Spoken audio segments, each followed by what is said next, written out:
Hello बच्चों, let us look at this question. Locus of all points p x comma y satisfying x cube plus y cube plus 3xy equal to 1 consists of the union of which of these four cases. तो ये जो question है बहुत ही interesting question है, क्योंकि सबसे पहले इसमें जो की कॉन्सेप्ट हमें यूज करना है वो है फैक्टराइजेशन का. The key concept to be used is factorisation.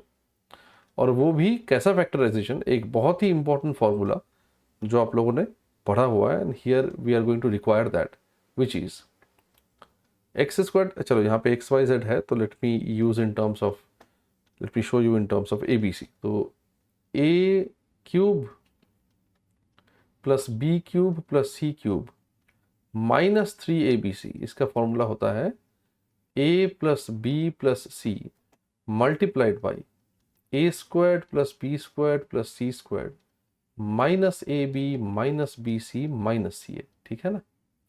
Also ये जो एक्सप्रेशन है इसको भी हम लोग फर्दर फैक्टराइज नहीं बोलूंगा बट ब्रेक कर सकते हैं. This expression can be further written as half of a minus b whole squared plus b minus c whole squared plus c minus a whole squared. ये भी बहुत इंपॉर्टेंट एक identity है. So both these identities are going to be required to solve this question. एक और भी important concept है जो इस प्रॉब्लम में हम लोग यूज करेंगे, वो है, मान लो you are having the sum of the squares of 2, 3, 4 numbers, whatever real numbers. 3, 4, 5, 10, 2 real numbers का स्क्वायर का सम अगर 0 होता है तो उसका मतलब होता है कि वो तीनों जो नंबर है वो इंडिविजुअली 0 हो जाएगा. These two key concepts are required to solve this problem. अब देखते हैं कि इसको कैसे हम लोग सॉल्व कर सकते हैं. बहुत ही इंटरेस्टिंग क्वेश्चन है. देखो, जो इक्वेशन दिया हुआ है उसमें से 1 को अगर लेफ्ट में लाओगे तो do you agree that we can write it like this, x cube, x whole cube bracket में जानबूझ के लिखा हुआ है, प्लस वाई होल क्यूब.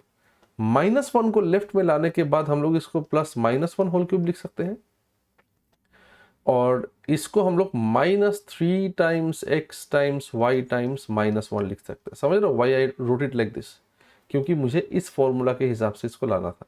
तो देखो, a cube plus b cube plus c cube -3abc, इसी के फॉर्म में ये इक्वेशन जो है वो आ गया.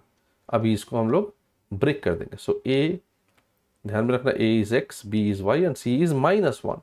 तो a plus b plus c multiplied by a squared plus b squared plus c squared minus ab minus bc will be minus y times -1 plus y minus c will be plus x. This is equal to 0. Further इसको हम लोग लिख सकते हैं x plus y minus 1 multiplied by sorry about that, हाँ, x plus y minus 1 multiplied by इसको half times इसी formula के हिसाब से a माइनस बी मतलब x minus y whole square plus b minus c मतलब y minus -1 whole square plus c minus a मतलब -1 minus x whole square. This is equal to 0. अब देखो, ये भी 0 हो जाएगा और ये भी 0 हो जाएगा. तो हम लोग यहाँ से क्या कंक्लूजन्स ड्रॉ कर सकते हैं? सबसे पहली बात तो x plus y minus 1 equal to 0 आ गया. इसका मतलब ये एक स्ट्रेट लाइन का इक्वेशन है, there is no doubt about that. और यहां से देखो, अभी मैंने क्या बताया था कि 3 रियल नंबर्स का सम, स्क्वायर का सम अगर 0 होता है तो वो तीनों इंडिविजुअली उनको 0 होना पड़ेगा. तो देखो, x माइनस वाई का whole square plus y plus 1 का whole square plus -1 minus x का होल स्क्वायर 0 है, तो ऑब्वियसली x माइनस वाई को 0 होना पड़ेगा, y प्लस 1 को 0 होना पड़ेगा और -1 माइनस एक्स को भी 0 होना पड़ेगा.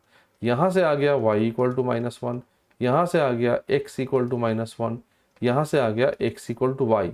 अब देखो, x इक्वल टू वाई तभी सेटिस्फाई कर रहा है जब ये दोनों भी सेटिस्फाई कर रहा है, मतलब बेसिकली तीनों को सेटिस्फाई करना पड़ेगा. And yes, x equal to -1 y equal to -1 satisfies the first result. Therefore ये जो सेकंड स्टेटमेंट है, सेकंड कॉन्सेप्ट जो एक्सप्रेशन है, ये सिर्फ -1, इस पॉइंट के लिए ही सेटिस्फाइड है, और कोई भी पॉइंट इस दिस इक्वल टू 0 को सेटिस्फाई नहीं कर पाएगा, क्योंकि साइमल्टेनियसली इन तीनों इक्वेशंस को, आइडेंटिटीज को, आई मीन इक्वेशंस को, नॉट आइडेंटिटी, सॉरी, इन तीनों रिजल्ट्स को सेटिस्फाइड होना पड़ेगा. Therefore the given equation is a union of a line and an isolated point. Obviously option A is the correct answer to this question. I hope you understood the solution well. Best of luck.